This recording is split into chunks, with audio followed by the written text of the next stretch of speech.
Semana da Pan. Tudo o que foi destaque em nossa programação. Olá, sejam bem-vindos ao Semana da Pan. Eu sou o Vitor Brau e apresento aqui um resumo dinâmico de tudo o que foi destaque na nossa programação. E um dos principais assuntos da semana foi, claro, a decisão do ministro Edson Fachin, do STF, que tornou Lula elegível para 2022. A anulação foi tema de discussão no 3 em 1. Vamos nessa então, gente, porque o ministro Edson Fachin do Supremo Tribunal Federal anulou nesta segunda-feira todas as condenações do ex-presidente Lula impostas pela Justiça Federal no Paraná relacionadas às investigações da Operação Lava Jato. Com a decisão, o petista recupera os direitos políticos e volta a ser elegível. Fachin atendeu a um recurso da defesa de Lula que argumentou que a 13ª Vara Federal de Curitiba, antes comandada por Sérgio Moro, não era o juízo competente para processar e julgar o petista. Na avaliação do ministro, a Justiça Federal do Distrito Federal deveria ter feito isso desde o início. A decisão anula todas as decisões tomadas em 4 processos: o do triplex do Guarujá, o do sítio de Atibaia, o da sede do Instituto Lula e o que trata de doações ao Instituto Lula. Fachin explicou que quando o plenário do STF julgou o inquérito contra a presidente do PT, Gleisi Hoffmann, no caso Consiste, ficou definido que a 13ª Vara Federal de Curitiba não tinha atribuição para julgar processos da Lava Jato que não se relacionavam diretamente com desvios na Petrobras. Agora, os processos serão analisados pela Justiça Federal do Distrito Federal, a qual caberá dizer se os atos realizados nos 3 processos podem ou não ser validados e reaproveitados. Rodrigo Constantino, o dia hoje ficará marcado na nossa história com certeza. E como é que você está enxergando tudo isso? Como é que você recebeu essa notícia? E principalmente o quadro eleitoral muda, né, Consta? Sim, Paulo, mas eu acho que antes da gente falar de cenário para eleição, a gente tem que se ater um pouquinho aqui ao absurdo dessa decisão e ao que está em jogo, né? É muito grave e infelizmente eu não recebo com tanta surpresa, né? Acho que isso vem sendo gestado faz tempo, não é por acaso que institutos de pesquisa e a mídia em geral consideram cenários com Lula disputando a eleição, lembrando que ele é inelegível ou era até a decisão do Fachin hoje, né? Então, a gente precisa voltar um pouquinho e perguntar, em primeiro lugar, quem é Fachin, né? Fachin é um defensor do MST, que declarou voto na Dilma Rousseff, que lamentou recentemente que Lula não estava nas urnas, né, em 2018, e que isso fez mal para a democracia brasileira. Ou seja, ele é um militante, é um partidário, simpatizante dessa turma aí, né? Essa decisão acaba sendo, já para entrar então na questão eleitoral, acaba sendo favorável a Bolsonaro, né? O Supremo Tribunal Federal, ao agir assim, tem sido o maior cabo eleitoral de Bolsonaro. Por quê? Né? Por motivos muito óbvios. Quem é o antípoda do Lula? É o Bolsonaro, não é um tucano. Ninguém acredita num discurso de tucanos fazendo oposição ao Lula. E basta citar o governador de São Paulo, João Dória, né, que numa entrevista esses dias mesmo, ele disse que Lula cumpriu o seu papel e Dilma também. Foi uma extensão desse papel, indo totalmente à contramão do que ele mesmo havia dito em 2018, na ocasião da prisão de Lula, né? Não podemos falar, Paulo, que as instituições estão funcionando no Brasil. Eu vi uma postagem da deputada estadual Janaína Pascoal, né, lamentando e falando com todo respeito o Fachin, mas tenho dificuldade de compreender.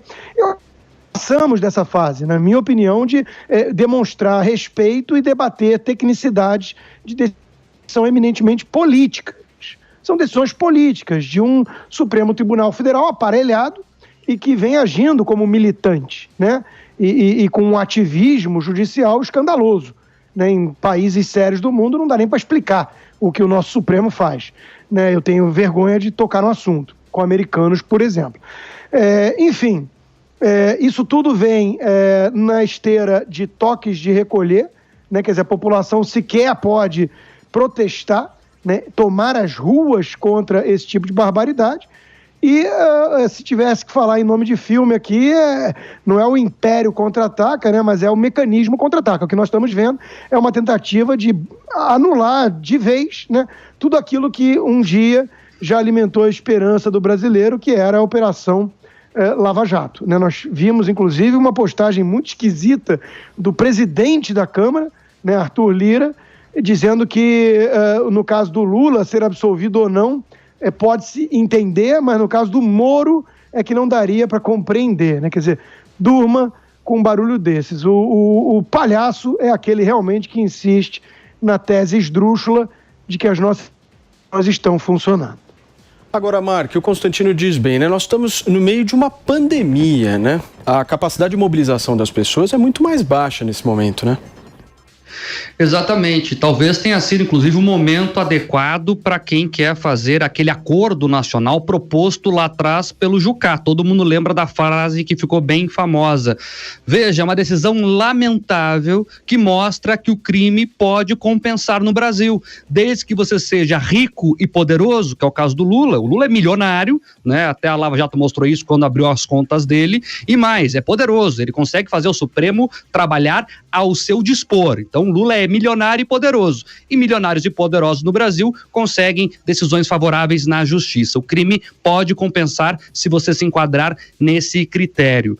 A Lava Jato estava sob ataque há muito tempo, para quem duvidava, tá aí a prova, né? Há muito tempo o trabalho aqui de Curitiba vem sendo atacado, e essa é só a pá de cal no que vem acontecendo aí nos últimos 2 anos. Começou lá com a revogação da prisão em segunda instância, que beneficiou diretamente o Lula, e agora suspende os processos contra ele. O Fachin, o Constantino já falou, é um petista histórico, mas eu me sinto à vontade de falar mais, Constantino, porque ele é aqui de Curitiba.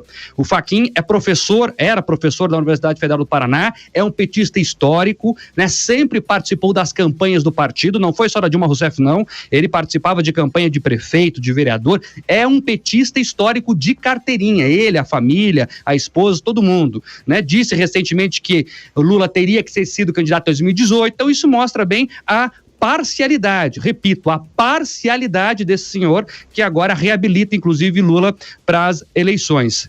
Ele, monocraticamente, numa canetada, né, com um argumento que já tinha sido discutido, rediscutido, discutido de novo pelo Supremo, reabilitou Lula às eleições e, numa canetada, acabou com um trabalho feito ao longo dos últimos anos. Eu cobri a Lava Jato desde a fase 1.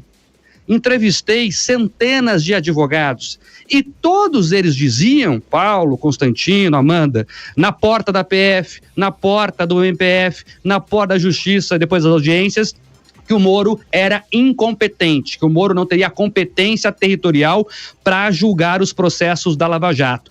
Primeiro, alegaram que a Petrobras ficava no Rio, então se a sede da Petrobras é no Rio, os processos teriam que ir ao Rio de Janeiro. Os advogados mais bem pagos do país argumentaram isso durante os últimos 7 anos. Não conseguiram emplacar. Depois, agora, essa decisão, agora desloca o foro para Brasília, porque alega que entre lá os investigados, há parlamentares que teriam cometido os crimes em Brasília. Por isso, né, a competência, a territorialidade seria de Brasília. O próprio Supremo já julgou e rejulgou esta questão uma dezena de vezes, inclusive o Supremo fixou em decisão que o Moro era, sim, competente para julgar esse processo. E agora, surpreendentemente, com base em um HC recentemente empretado pelo Zanin, advogado do Lula, o Fachin entendeu que nada disso vale mais, né? Então, são processos que começaram ontem, e é importante falar o seguinte, não são condenações de um juiz só. Todo mundo fala muito do Moro, o Moro, que é a personagem principal mesmo. Mas, por exemplo, a sentença do Triplex, que também foi agora suspensa com essa decisão, é da Gabriela Hart, que é outra juíza. Então, de uma vez só, o Fachin desmoralizou todo o sistema do judiciário, porque eu lembro aqui que algumas sentenças, elas foram validadas na segunda instância, no Tribunal de Porto Alegre, depois foram revalidadas no STJ, como no caso da sentença do Triplex. O Lula foi condenado, recondenado e teve a condenação confirmada em Brasília no STJ.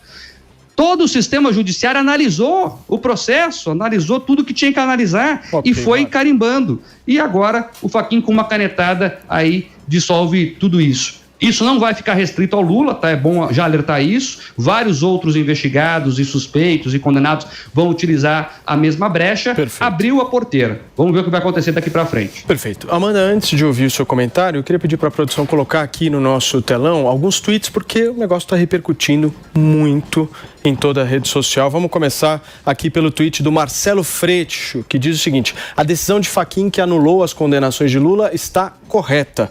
O julgamento conduzido por Moro foi viciado, político e recheado de fraudes processuais.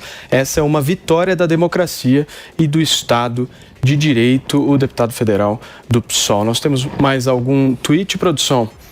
Orlando Silva, do PCdoB, diz o seguinte: pelas notícias, a decisão do ministro Fachin tem efeito colateral de julgar prejudicados os pedidos de suspeição de Moro nos processos contra Lula. Seria, portanto, um mal menor para a República de Curitiba. Moro e comparsas precisam responder pelos crimes praticados. Só mais um, Amanda, antes do seu comentário, do Eduardo Suplicy, que diz o seguinte: cumprimento o ministro Edson Fachin do Supremo Tribunal Federal por ter anulado as condenações do ex-presidente Lula ocorridas a partir das investigações da Operação Lava Jato. Isso recupera os direitos políticos do presidente Lula, o que significa que, a partir dessa decisão, ele não completa, é um tweet um pouco mais extenso, e aí ele coloca: e o deputado estadual aqui de São Paulo, Arthur Duval, o Mamãe Falei, diz o seguinte: 8h30 tem panelaço contra a decisão do Fachin que anulou todas as condenações do Lula. O país tem que parar. Compartilhe. Amanda Klein, que dia para sua estreia? Pois é, eu falei, é dia de pé quente, recorde de audiência aqui na Jovem Pan, não tem como ser o contrário. Eu queria voltar, na verdade, aproveitar essa toada de tweets para voltar a um tweet que o Rodrigo Constantino mencionou, e eu acho que ele me parece muito simbólico, que foi o tweet do presidente da Câmara e aliado do presidente Bolsonaro, que é o Arthur Lira. Ele disse o seguinte: minha maior dúvida é se a decisão monocrática foi para absolver Lula ou Moro. Lula pode até merecer, Moro jamais. Isso, na verdade, explicita uma tese que está circulando em Brasília. Eu conversei com alguns advogados de direito penal e eles me disseram que isso seria, na verdade, uma estratégia de Fachin, e aqui é bom fazer uma correção histórica. Fachin sempre foi um lavajatista, defensor das operações Lava Jato. Como relator da operação, ele sempre proferiu decisões favoráveis à Lava Jato. Então, isso vem como uma reviravolta e uma decisão num momento estranho, complicado e totalmente diferente de todas as outras decisões que o próprio Fachin já havia tomado. Ele nunca havia reconhecido esse pedido da defesa de Lula. Então, essa tese que circula agora em Brasília é que essa seria uma forma de gerar um mal menor para a Operação Lava Jato. E por quê? Porque tem aquele julgamento da suspeição do juiz Sérgio Moro, que poderia levar a uma anulação da condenação do presidente Lula, com todas aquelas mensagens da Vaza Jato. Isso está nas mãos do Gilmar Mendes, ele é que é o relator, e ele já havia dito que ia colocar isso para votar ainda no primeiro semestre desse ano. Então, essa decisão do Fachin, segundo essa tese corrente em Brasília, pode ter vindo para salvar o Moro, para não anular toda a suspeição, não anular toda a operação da Lava Jato, mas qual seria o preço disso? O preço disso seria salvar o Lula, né? Porque você tem a anulação dos processos dele, tanto do sítio de Atibaia quanto do triplex do Guarujá, julgados até agora. Isso iria para a Justiça de Brasília. Agora, esse argumento da defesa do Lula não é novo, isso aconteceu já na época da denúncia. A defesa do Lula sempre argumentou que o juiz Sérgio Moro não era o juiz natural, que a 13ª Vara de Curitiba não era o fórum competente, porque o que o Supremo já havia decidido? Essa é a jurisprudência, é o precedente do Supremo, que só pode ser julgado pela Vara de Curitiba aquilo que tiver conexão com o dinheiro desviado da Petrobras. E aí o próprio Sérgio Moro teve que fazer uma ginástica imensa na época da denúncia para justificar o recebimento dela, né? Ele disse que como as construtoras receberam dinheiro ilícito da Petrobras, isso acabava se misturando num caixa de dinheiro ilícito, e isso havia sido usado para custear, por exemplo, a reforma e o apartamento do Lula, no caso do triplex do Guarujá, o sítio de Atibaia, no caso do sítio. Então, ele fez uma ginástica jurídica, mais para advogados, para a defesa, não só do Lula, mas para advogados em geral. Essa decisão já era muito frágil, já era muito vulnerável. Desde o início estava claro que a 13ª Vara não seria o juízo competente. Então, a Alguns penalistas dizem agora que aquela coisa tipo, salvem-se para salvar os anéis, né? A gente precisa ficar sem dar os anéis para salvar os dedos, então isso seria uma saída menos desonrosa para a Operação Lava Jato. E a Operação Lava Jato, é bom a gente lembrar que ela vem sendo desmontada nesses últimos anos, ela já vem recebendo vários golpes. E há pouco tempo a gente teve o fim da operação da Força-Tarefa da Lava Jato, que foi uma espécie de morte simbólica. Isso parece ser a pá de cal na Lava Jato. Em entrevista ao Jornal da Manhã, a jurista e deputada estadual de São Paulo, Janaína Pascoal, condenou a decisão do ministro Fachin sobre os processos que envolveram Lula. Na verdade, a decisão é mais do que polêmica. Sim. A decisão é errada. Por quê, Porque doutora? qualquer pessoa que conheça a área penal sabe bem que são recorrentes decisões em todos os tribunais no país dizendo que os embargos de declaração não têm efeitos infringentes. O que significa isso? Esse recurso, que foi julgado ontem, na verdade foi decidido ontem pelo ministro Fachin, ele não tem o poder de modificar uma decisão de mérito. O papel dos embargos de declaração é esclarecer um ponto de dúvida na decisão, é corrigir uma omissão, uma contradição, uma ambiguidade. A lei é clara nesse sentido. São milhares de decisões dizendo que os embargos de declaração não têm e não podem ter efeitos infringentes, ou seja, de mudar a decisão.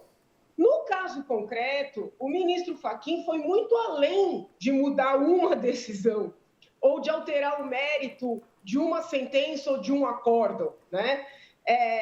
Ele anulou, numa canetada, 4 processos inteiros. E pior, processos que já haviam passado pelo próprio Supremo Tribunal Federal. Processos dos quais ele próprio era relator.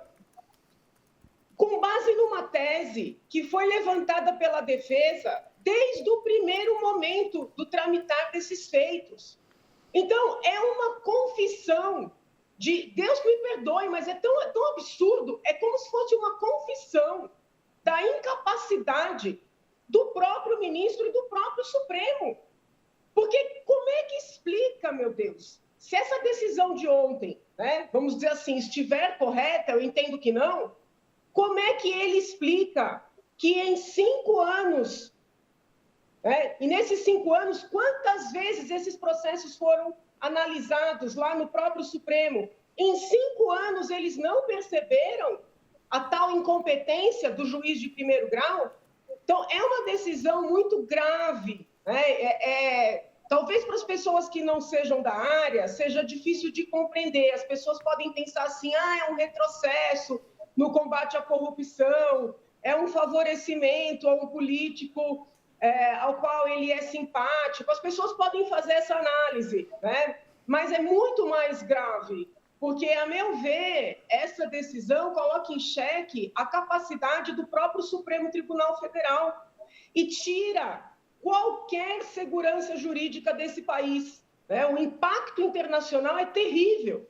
Como explicar para o mundo que um ex-presidente ficou preso com o aval do Supremo Tribunal Federal, com os mesmos ministros, e agora o Supremo diz que estava tudo errado? Como é que se confia num país desse, meu Deus? É impossível.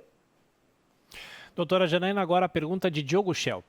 Deputada, qual é, na sua opinião, o impacto político dessa decisão? Agora que o ex-presidente Lula poderá sair candidato, caso a decisão se confirme pelo plenário do STF, qual será o impacto político disso para 2022, na sua avaliação? Bom, eu conversei ontem mesmo com alguns colegas de Assembleia, do Partido dos Trabalhadores, e acreditem ou não, eles próprios ficaram muito surpresos, ninguém esperava uma decisão dessa natureza, e eles dizem que o presidente não vai se candidatar, que ele já tenha lá o seu legado, as suas realizações, que o candidato será o Haddad. Eu, particularmente, não é que eu não acredito no que essas pessoas estão falando, elas acreditam no que dizem. Eu acho que, se essa decisão for mantida, ou se por uma outra decisão o ex-presidente estiver elegível, né, em 2022, eu entendo que ele será candidato sim, né, porque ele é uma pessoa vaidosa, ele é uma pessoa que precisa de estímulo, né, para viver, já demonstrou ser uma pessoa muito forte, então eu duvido que ele vai aguentar a tentação e não vá se candidatar. Bom, agora a pergunta é de Rodrigo Constantino. Em primeiro lugar, eu parabenizo a senhora pelo tom agora aqui com a gente. E eu li uma entrevista da senhora na Gazeta do Povo em que eu acho que você usou a expressão estupro ao direito.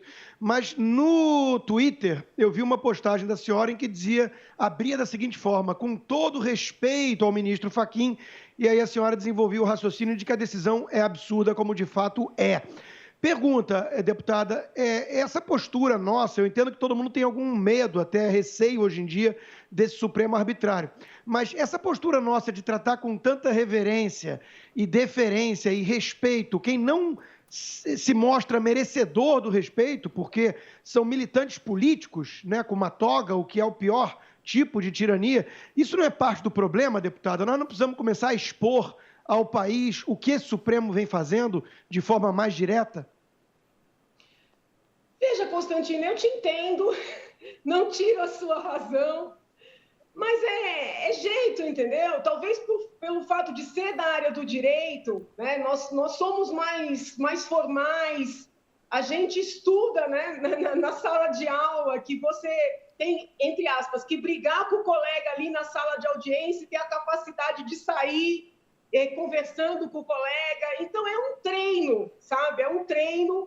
E eu também, muitas vezes, eu até aconselho os meus colegas lá da Assembleia, né, aqueles que são mais aguerridos, a tentarem baixar o tom, porque, às vezes, quando você grita muito, quando você ataca muito, acaba perdendo a legitimidade, acaba dando margem, vamos dizer assim, a medidas, né, que são arbitrárias, mas quando as pessoas olham, até acham que estão justificadas, entende? Então, eu não sei, eu compreendo a tua ponderação, não te tiro a razão, mas eu ainda acho que acaba sendo mais efetivo, sabe?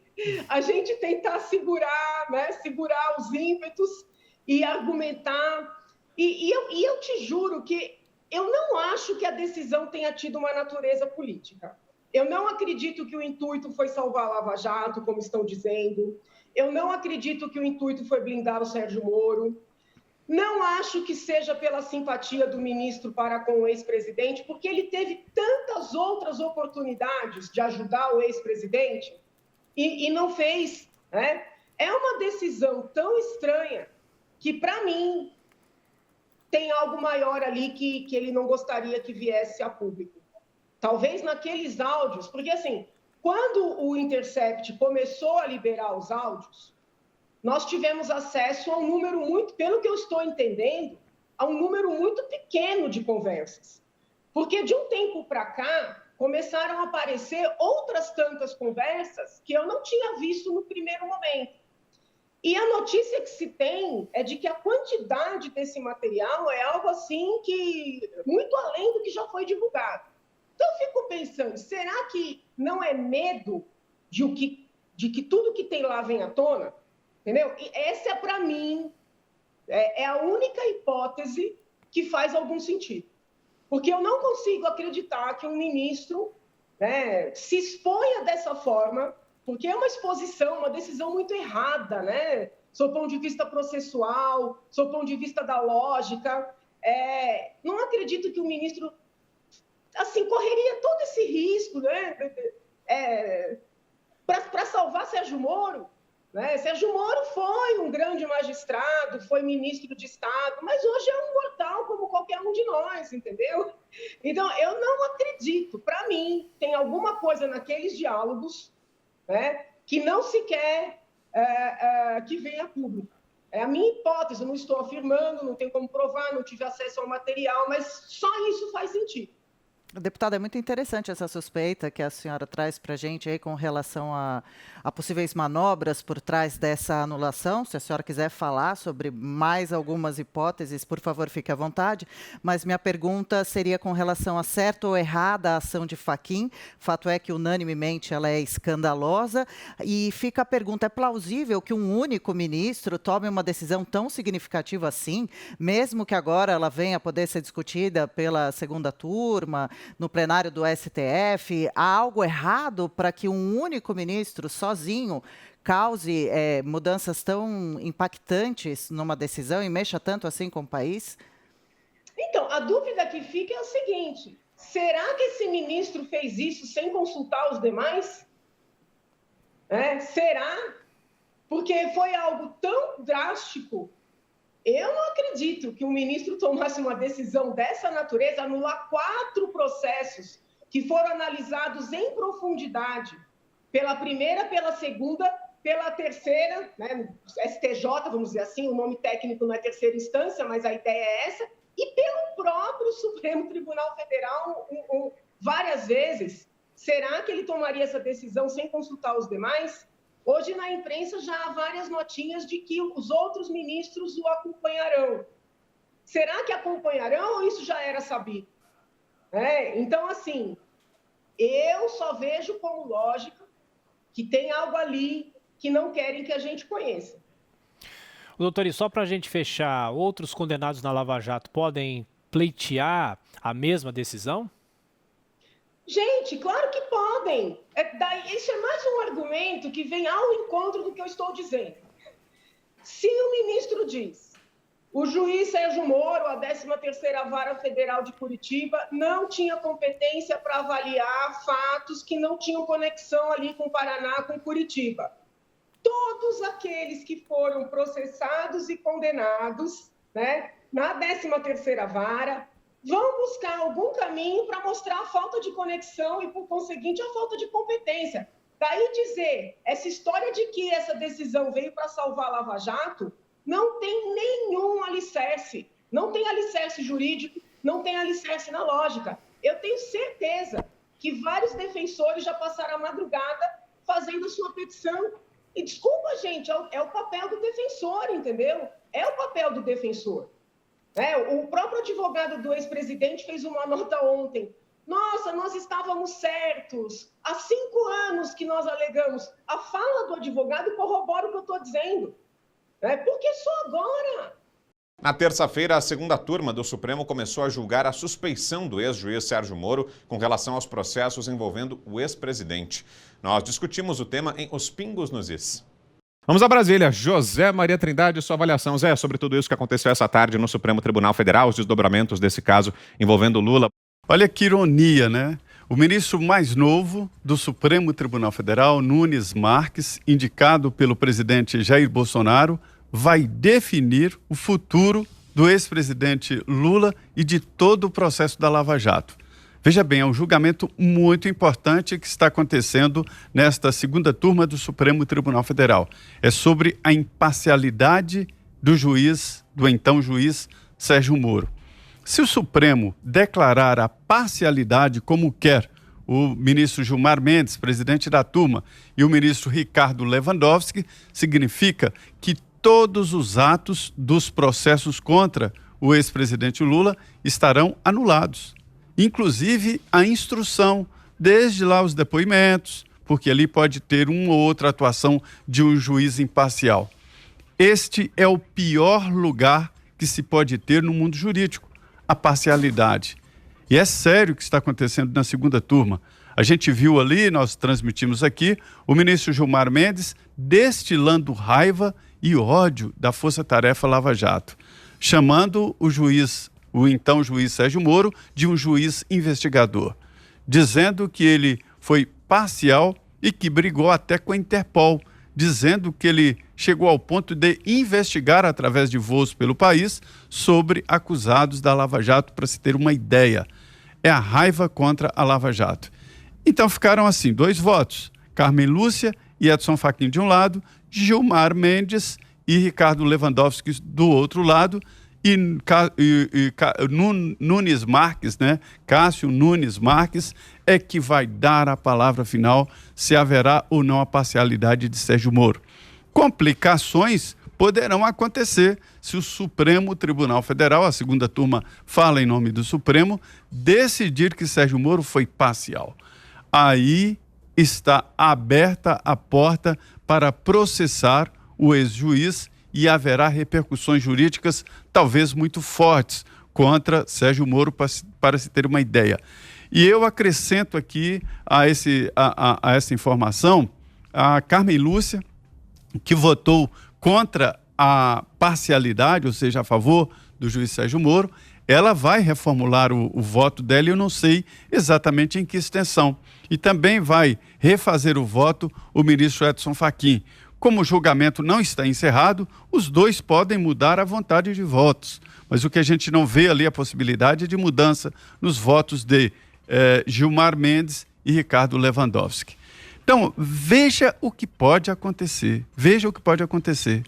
A imparcialidade de Sérgio Moro é muito mais profundo do que a decisão de ontem do Edson Fachin, que considerou uma vara imprópria, né, o juiz natural da causa e anulou as condenações do ex-presidente Lula.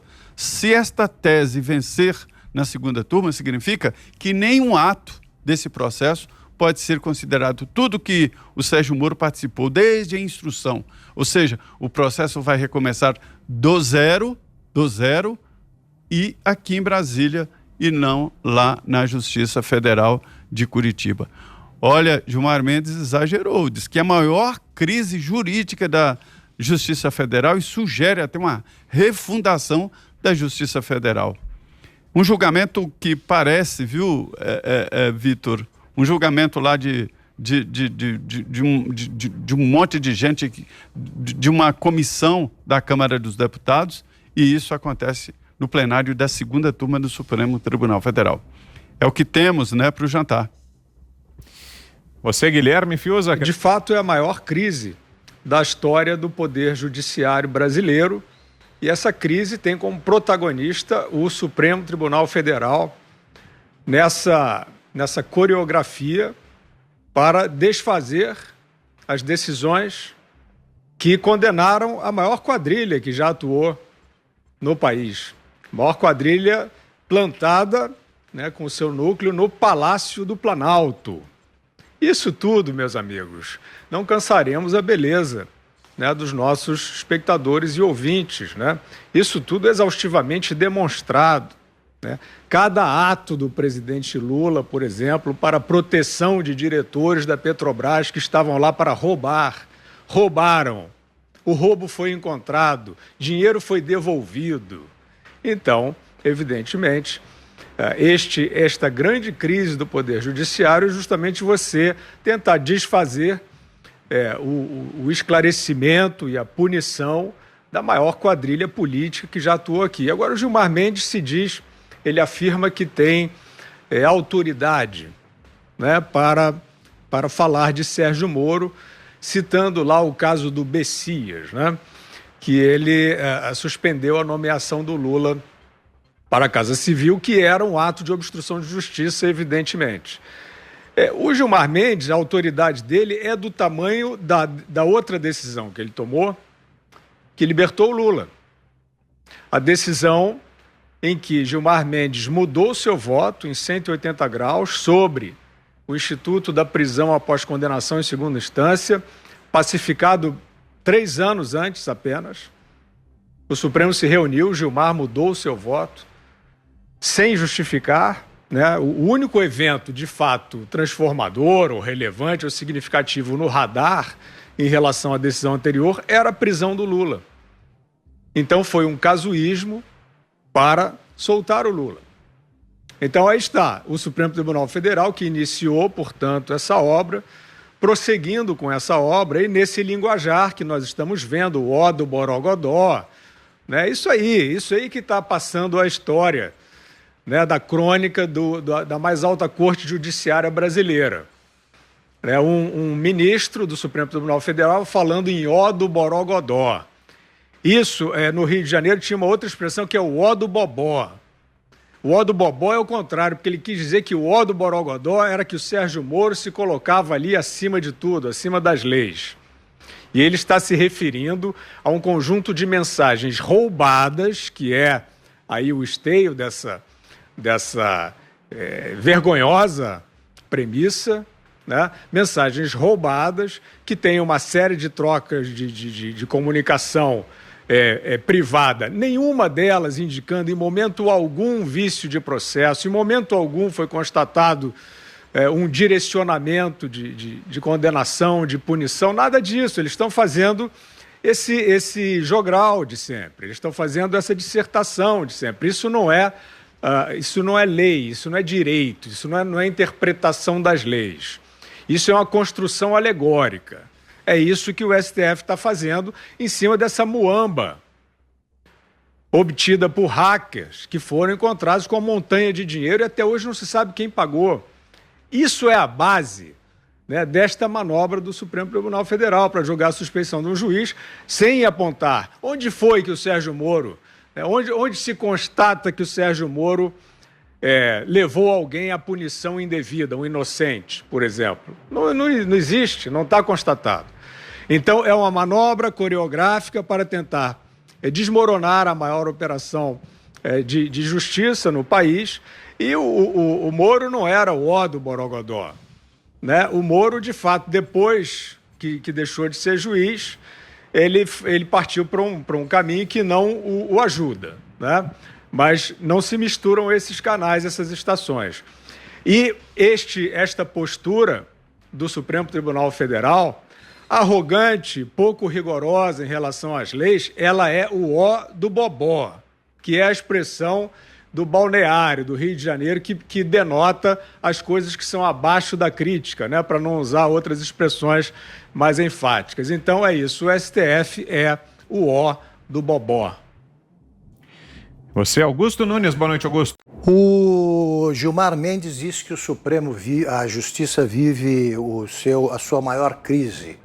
Viverá a sua maior crise se essa decisão, se esse voto abjeto que ele pronunciou hoje for majoritário, tiver a adesão do Cássio Nunes Marques. Agora é a hora do ministro nomeado pelo presidente Bolsonaro mostrar a sua face real. Ele vai decidir esse processo. Não acredito que a Carmen Lúcia mude o voto e o próprio Fachin vote contra o que ele argumentou, né, para justificar o seu voto contra a aprovação desse pedido absurdo, segundo o qual o Moro agiu com parcialidade. Então vamos esperar para ver o que faz o Nunes Marques. Outra coisa importante que a gente deve lembrar agora, quem está em julgamento não é o possível candidato à presidência, não é o ex-ministro de Segurança Pública, Justiça e Segurança Pública do Bolsonaro, é o juiz Sérgio Moro, o juiz que conduziu a maior operação anticorrupção da história, que desbaratou o maior esquema corrupto da história do Brasil. Agiu com êxito e conduziu uma operação que se tornou mais importante que a Mãos Limpas da Itália, da justiça italiana. O que está dizendo o Gilmar Mendes é que o Lula não é criminoso. Ele está negando todos os crimes atribuídos ao Lula e à sua quadrilha. Se o juiz Sérgio Moro for declarado parcial, tem de ser anulados todos os processos que ele conduziu. Não só o do Lula. Não só os do Lula, né? Que o Lula é um criminoso no plural. Tem que devolver o dinheiro para quem devolveu o dinheiro roubado da Petrobras.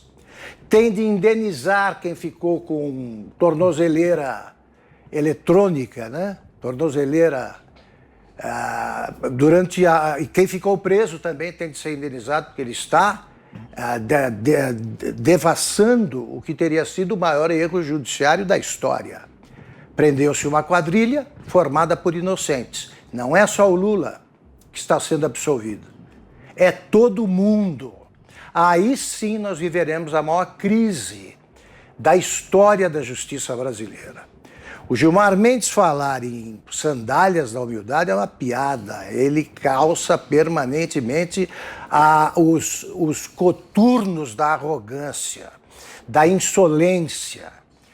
Ele se acha semideus e é seguido como um capacho pelos Lewandowskis da vida. Ele julgava ter o apoio da ministra Carmen Lúcia, não teve. Deve estar batalhando por isso. Por quê? Porque ele está atrás de uma decisão ditada por motivos políticos. Ele hoje, como disse o Vadir Dabus, foi deputado pelo PT e que ainda manda na Ordem dos Advogados do Brasil, ele é aliado do Lula, é aliado do PT e está fazendo esse jogo político para permitir que o Lula seja candidato. Ele está tentando desmoralizar não só o juiz Sérgio Moro, mas também os demais juízes que atuaram na Lava Jato, os juízes do Tribunal Regional Federal e os juízes do Superior Tribunal de Justiça que também mantiveram as sentenças, uma sentença do Sérgio Moro. Então agora é que nós vamos ver uma crise da boa se isso acontecer. O Supremo pode ser desmoralizado pela segunda turma do Supremo. Na quarta-feira foi a vez de o ex-presidente Lula se pronunciar. Na sede do Sindicato dos Metalúrgicos, o petista disse ser vítima da maior mentira jurídica em 500 anos de história. Vamos conferir o que pensam sobre isso os comentaristas do 3 em 1. Vamos nessa, é só utilizar a hashtag 3 em 1. Sem mais delongas, 5 horas e 3 minutos, o 3 em 1 desta quarta-feira está no ar. 3 em 1.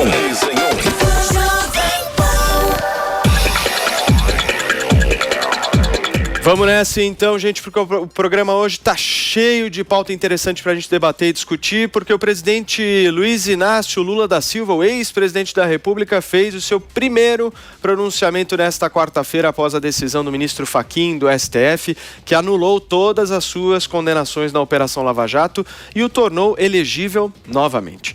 Em discurso na sede do Sindicato dos Metalúrgicos, em São Bernardo do Campo, o petista afirmou que não guarda mágoas após a prisão, mas disse que foi vítima da maior mentira jurídica em 500 anos de história. Vamos ouvir. Eu fui vítima da maior mentira jurídica contada em 500 anos de história. Eu sei que a minha mulher, a Marisa, morreu por conta da pressão e o AVC se apressou. Eu fui proibido até de visitar o meu irmão dentro de um caixão, porque tomaram uma decisão que queria que eu viesse para São Paulo, que eu fosse para o quartel do 2º Exército em Ibirapuera e meu irmão dentro do caixão fosse me visitar. E ainda disseram que não podia ter nenhuma fotografia. Lula chamou a força-tarefa da Lava Jato de quadrilha e disse que os integrantes tinham uma obsessão por condená-lo porque queriam criar um partido político. O petista afirmou que a operação desapareceu da sua vida. Vamos acompanhar. A Lava Jato desapareceu da minha vida. Eu não espero que as pessoas que me acusam parem de me acusar. Não espero. Eu estou satisfeito que tenha sido reconhecido aquilo que meus advogados vêm dizendo há muito tempo. O presidente é inocente, o presidente não é dono do apartamento. Nós derrubamos 11 ações ao longo de 5 anos. Ou seja, nós tivemos 100% de êxito na decisão do Fachin. Para o ex-presidente da República, a decisão do ministro do Supremo Tribunal Federal reconheceu que nunca houve crime cometido por ele ou envolvimento dele com a Petrobras. Vale destacar, no entanto, que a decisão do ministro foi apenas processual. Ele avaliou quem tinha competência para analisar o tipo de denúncia proposta e não se Lula é culpado ou inocente. Em mais uma crítica à Lava Jato, o petista reclamou que as decisões da Força-Tarefa prejudicaram o desenvolvimento econômico do país, como vamos ouvir a seguir. A Lava Jato poderia ter apurado a corrupção, ter prendido o dono da empresa que é ladrão, ter prendido o político que é ladrão e manter as empresas funcionando. Porque, afinal de contas, só para vocês terem ideia, por conta da Operação Lava Jato, o Brasil deixou de ter de investimento 172 bilhões de reais. O petista ainda prometeu que não vai descansar enquanto o ex-juiz Sérgio Moro não for considerado suspeito. Eu já fui absolvido em todos os processos fora de Curitiba. Mas nós vamos continuar brigando para que o Moro seja considerado suspeito, porque ele não tem o direito de se transformar no maior mentiroso da história do Brasil e ser considerado herói. Lula também falou sobre a pandemia de Covid-19 aqui no país. O petista chamou o presidente Jair Bolsonaro de fanfarrão e criticou a condução do governo em meio à crise sanitária e econômica. Esse país não tem governo. Esse país não tem ministro da saúde. Esse país não tem ministro da economia. Esse país tem um fanfarrão, que o presidente, por não saber de nada, ele fala, é tudo por conta do Guedes, é tudo por conta do Guedes, é tudo por conta do Guedes. Enquanto isso, vocês sabem que o país está empobrecido. Lula disse que a população precisa de emprego e não de armas e defendeu a vacinação e as medidas de isolamento social. O petista revelou que deve ser imunizado contra a Covid-19 na próxima semana e disparou novamente contra o presidente Bolsonaro e o ministro da Saúde, Eduardo Pazuello. Semana que vem, se Deus quiser, eu vou tomar a minha vacina. Vou tomar a minha vacina. Não me importa de que país, não me importa se é duas ou uma só, sabe? Eu vou tomar minha vacina e quero fazer propaganda para o povo brasileiro. Não siga nenhuma decisão imbecil do presidente da República ou do ministro da Saúde. Tome vacina. Em crítica a Paulo Guedes, Lula disse que o ministro da Economia não está preocupado com o desenvolvimento econômico e também com a distribuição de renda. Questionado se será candidato nas próximas eleições, o petista afirmou que seria pequeno se estivesse pensando nisso nesse instante. O ex-presidente deixou em aberto ainda a possibilidade de uma candidatura própria do PT ou uma frente ampla com outras legendas de esquerda. Na avaliação de Lula, o partido deve agora percorrer o país e ouvir a população, o que o ex-prefeito de São Paulo, Fernando Haddad, já estaria fazendo. Ele disse estar convencido da possibilidade de alianças. Tá aí, gente, fiz o resumão geral aí da fala do Lula, agora para ouvir os comentários de vocês. Vou começar por você, Constantino. Há uma boa diferença entre anulação de processo e certificado de inocência, né? Mas, Paulo, sem dúvida que há, mas não é nenhuma novidade saber que o Lula mente do começo ao fim, né? Ele é um mentiroso, né? Quanto mais... Inclusive, detectado ali traços de psicopatia, né? Claro, né? Inclusive, já conversei isso com alguns psiquiatras que me confirmaram, né?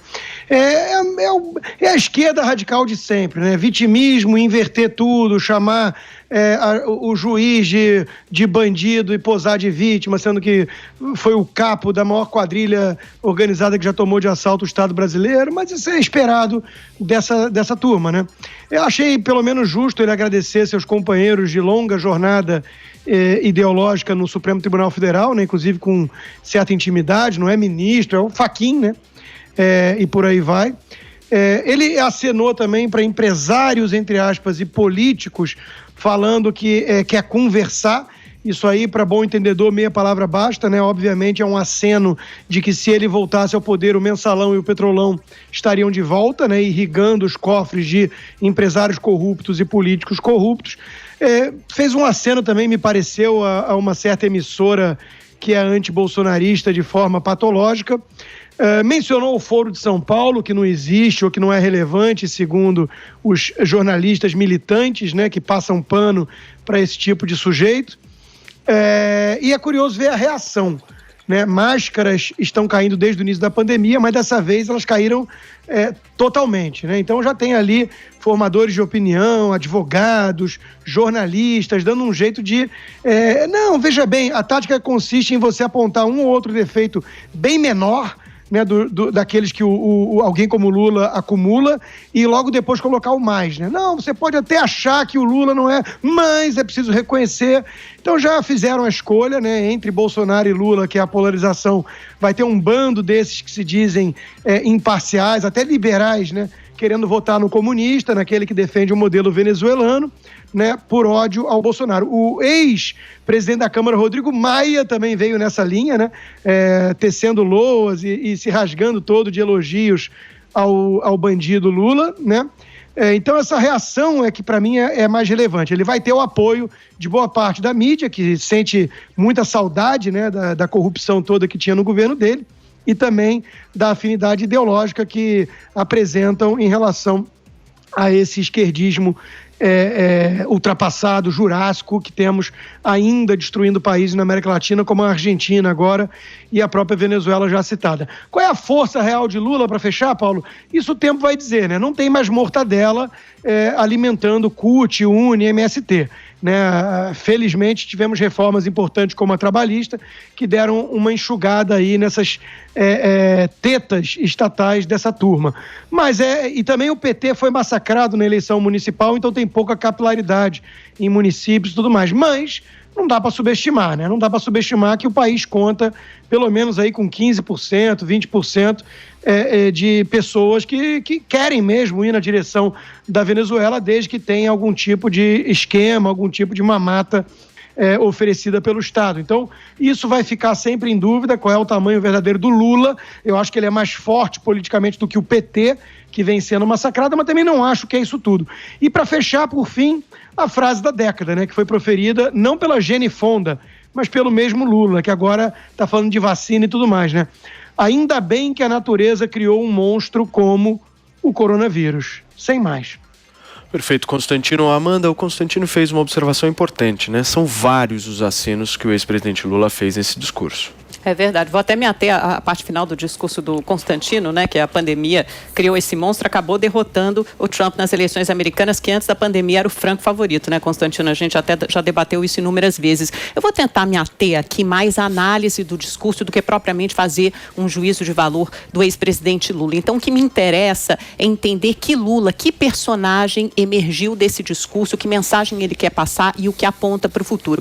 Então, hoje foi dada a largada oficial para a eleição de 2022. É um discurso de redenção, reabilitação política. O Lula está feliz, é um discurso de união. Ele recuperou os seus direitos políticos, o que não significa, embora ele tente passar essa imagem no discurso que ele é inocente, não significa isso, né? Foi uma falha processual, falta de competência, anulação das condenações, volta para a Justiça Federal, ou vai, melhor dizendo, vai para a Justiça Federal de Brasília. Mas o importante é que não é um discurso de ódio, nem de revanche, nem de divisionismo, que era um discurso que o Lula se ateve também na época em que foi preso, logo depois de sair da prisão, também na época do impeachment da presidente Dilma Rousseff, que ele classifica como golpe. Ele tenta justamente sair do corner de radicalismo, endereçar os principais problemas do país e fazer um aceno, sim, ao centro político. Até teve esse tweet logo depois do Rodrigo Maia, né? Então esse aceno até surtiu efeito, porque ele estendeu a mão e alguém já puxou, já alcançou, já pegou essa mão. Então ele tenta sair desse radicalismo, né? Desse antipetismo. Ele busca busca um tom conciliatório e de estadista, né? Um Lula que acena ao público mais amplo, e ele antagoniza o tempo todo com o presidente Bolsonaro. Esse é um ponto muito importante. Ele fala do desgoverno Bolsonaro, dos erros no combate à pandemia, da falta de vacina. Ele defende com unhas e dentes a vacina, o trecho que a gente viu aí do discurso. Também no começo tem uma imagem muito simbólica, ele sobe ao palco de máscara e depois pede licença para tirar a máscara, diz que está distante 2 metros dos outros membros do palco, então que vai fazer o discurso sem máscara. E ele também fala ao mercado, né, diz que o mercado conhece, já conviveu com ele durante 8 anos, mas ao mesmo tempo ele defende uma política diferente da política liberal do Paulo Guedes. Ele acredita no Estado como indutor do investimento, e é interessante porque ele fala da pandemia, que é possível combater a pandemia, mas também endereça o tempo todo a geração de renda, trabalho, emprego com carteira assinada, que é o eleitorado mais cativo, eleitorado fiel do ex-presidente Lula. Então, no discurso do Lula é possível juntar essas duas coisas que foram divididas pelo Bolsonaro, né? Saúde e economia. E, por último, como me resumiu um cientista político, ele disse o seguinte: uma coisa é combater fantasma, outra é brigar com alguém de carne e osso, hábil como ninguém. Lula tem estatura política igual ou maior do que o presidente Bolsonaro, não será um adversário fácil. Você acompanhou aqui a Semana da PAN, o resumo de tudo que foi destaque em nossa programação. Para mais informações, acesse jp.com.br. Um grande abraço e até semana que vem. Semana da PAN. Semana da PAN. Tudo o que foi destaque em nossa programação.